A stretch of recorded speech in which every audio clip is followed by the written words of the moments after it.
Hello again. There's a new release of the SharkC64 compiler available in GitHub. As the new thing, it supports the use of constants. Let's have a look. Constants are declared in a dedicated section before the variables. Each constant must have a unique name, and you can also define the type of the constant. However, a constant must always be given a fixed value in the declaration. The type definition is actually optional, as SharkC64 can infer the type from the fixed value.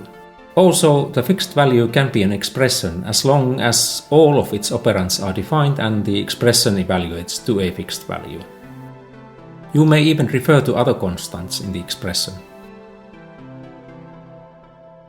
So, why does the SharkC64 compiler have constants? Certainly, from an academic point of view, variables would be enough. However, from the efficiency point of view, constants allow better code optimization. They result in faster and more compact bytecode. Let's take a look at that. Consider an expression like this. When high mask is a variable, the compiler cannot guess what its value will be during the runtime. So the compiler has to produce bytecode that fetches the value of the variable and uses it when computing the expression. When high mask is a constant, the compiler knows that it has a fixed value. It can substitute the constant with it. Then the compiler can further simplify the expression.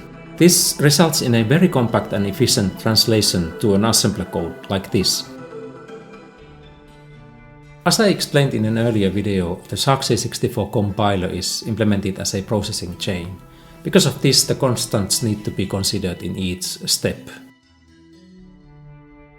Consider the following expression. It is initially a sequence of characters that is given to a lecture.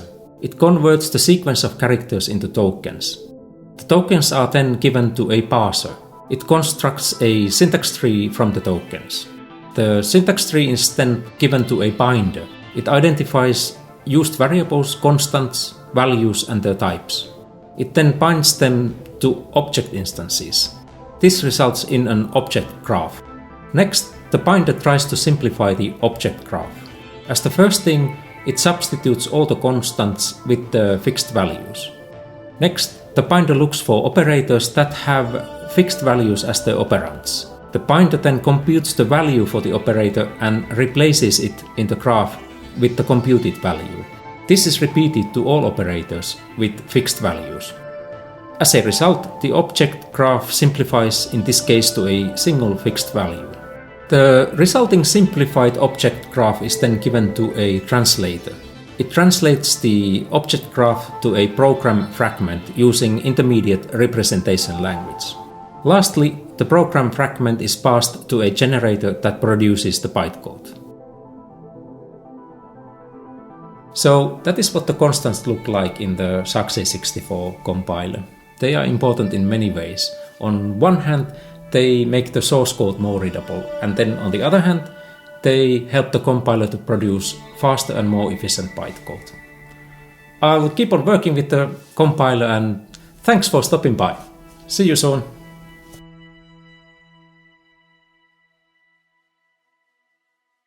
The ceiling looks good. Perhaps I could start decorating this room somehow.